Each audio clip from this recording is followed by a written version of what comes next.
Heureux de vous retrouver sur Medi 1. Soyez les bienvenus dans l'invité de la rédaction. De génération en génération, le continent africain transmet son histoire, sa culture, ses coutumes, ses connaissances à travers l'oralité et l'écriture. Contes, mythologie et légendes font partie intégrante de son patrimoine historique. Nous parlons aujourd'hui de la transmission du savoir en Afrique à travers les contes et légendes. Et pour en discuter, Dr Niessoté Dago Michel est avec nous. Bienvenue, docteur. Merci, cher frère. Vous êtes maître assistant à l'université Félix Houphouët-Boigny et spécialisé en littérature orale africaine. Bien évidemment. Alors pour ceux qui nous écoutent, quand on parle de littérature orale africaine, qu'est-ce qu'on met dedans? Au niveau de la littérature orale africaine, nous étudions tout simplement le patrimoine africain.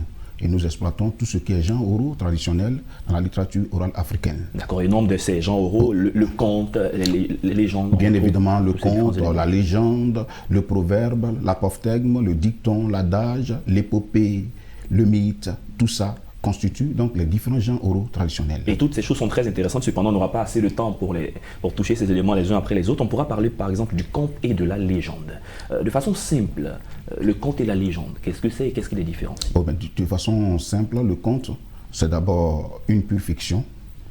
C'est un récit d'événements imaginaires qui met en scène des animaux, des personnages animaux, des personnages humains et même des objets personnifiés.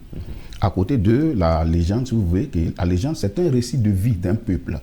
Donc la légende retrace l'histoire même du peuple. Par exemple, on parle de la reine Ablapoku. Oui, la légende Ablapoku pour parler de l'histoire du peuple baouli, qui retrace donc l'historique même du peuple baouli dans son entièreté, dans sa globalité. D'accord, parlons maintenant de la transmission du savoir, la transmission de connaissances à travers ces outils. Comment ça se passe en Afrique?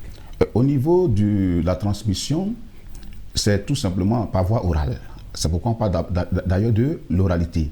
Nos savoirs en Afrique, les savoirs, quand il parle de savoir de façon générale, les savoirs religieux, les savoirs idéologiques, savoirs culturels, savoirs culinaires, tout ça, tous ces savoirs sont transmis par le canal de la bouche, donc par la voie orale. Mais de père à fils, de génération en génération.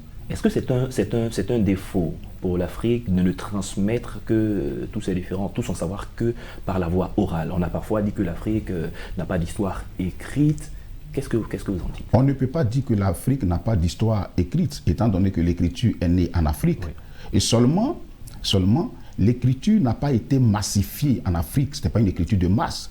En tant qu'aujourd'hui, elle n'a pas été vulgarisée. Donc on nous dit parfois que l'Afrique est un continent sans histoire. Bon, ils le disent, mais nous disons que l'Afrique est un continent qui a bel et bien une histoire. Et l'histoire a bel et bien existé en Afrique. Qu'est-ce qui fait la particularité de la transmission de ce savoir par voie orale? On a parlé du conte, de la légende, vous avez parlé de la mythologie. Qu'est-ce qui fait la particularité? La particularité, c'est surtout les enseignements que nous avons au sein de ces différents genres oraux, que nous enseignons, au sein de ces différents genres oraux que nous diffusons au fur et à mesure. Le conte, par exemple.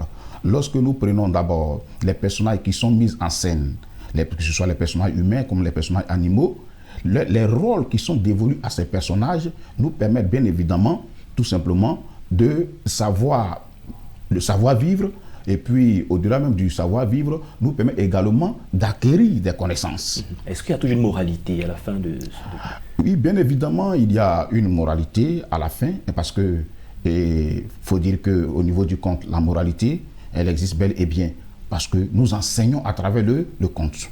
Et donc, cette moralité nous permet de définir notre mode de vie en tant qu'Africains. Pourquoi est-ce qu'à travers le conte, on assimile souvent assez bien un certain nombre de choses? Les enfants aiment qu'on leur raconte des histoires. Tout le monde d'ailleurs aime qu'on lui raconte une histoire au bout de laquelle il y a une moralité, un enseignement à retenir. Pourquoi c'est ainsi? Ça fait certainement la force de l'Afrique. Oui, ça fait la force de l'Afrique, mais en même temps, ce qu'il faut savoir, c'est que le conte, c'est un art. C'est de l'art.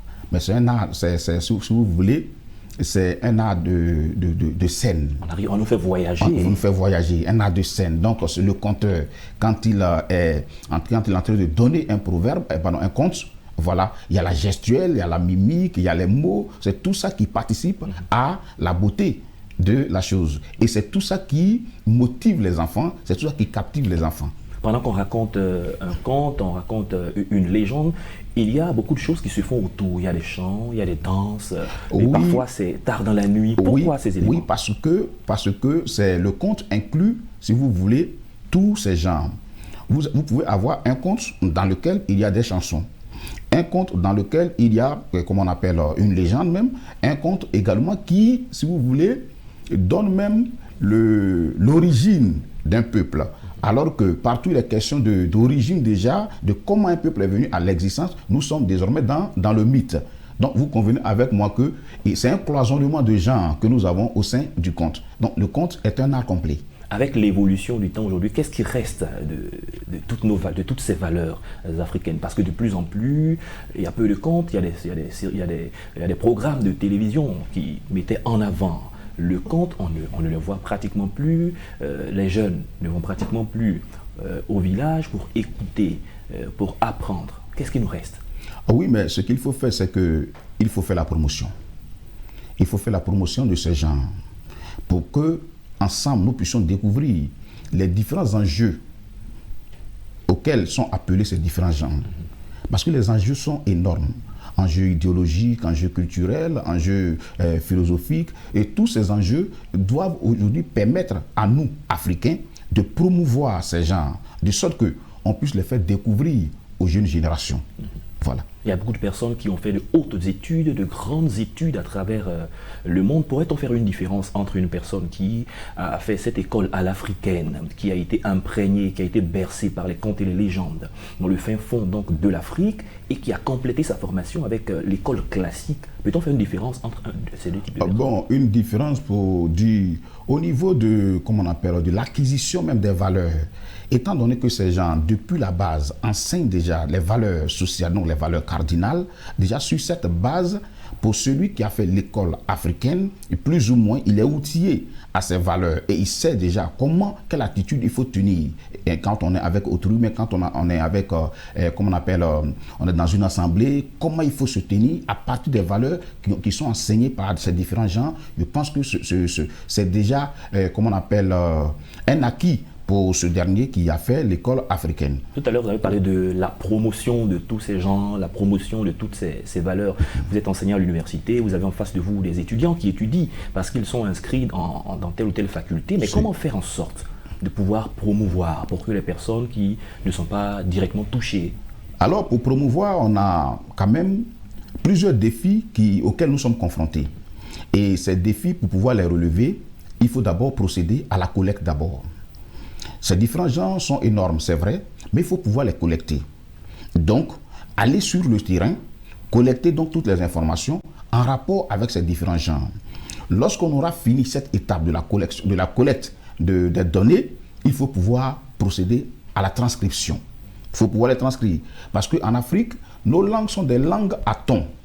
Et donc, il faut pouvoir transcrire pour qu'on sache que c'est dans telle langue, mais telle autre langue que, comment on appelle, les données ont été transcrites.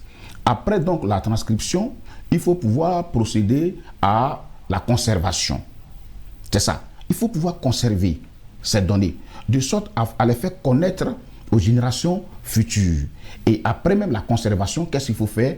Il faut diffuser. Il faut procéder maintenant à la diffusion, faire connaître ça partout. D'accord, l'aspect de la conservation, elle est très très intéressante. C'est comment conserver? Parce que parfois on perd des données.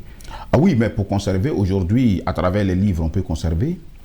Aujourd'hui, à travers les nouvelles techniques de l'information et de la communication, on peut aujourd'hui conserver. Donc, il y a aujourd'hui plusieurs canaux, plusieurs moyens par lesquels on peut conserver. D'accord, terminons par la formation.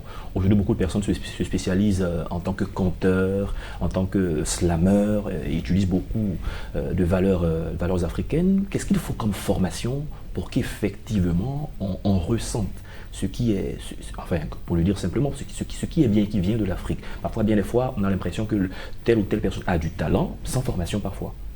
Ah oui, tel ou tel a du talent sans formation, parce qu'on peut quand même se former sur le tas. On peut quand même se former sur le tas.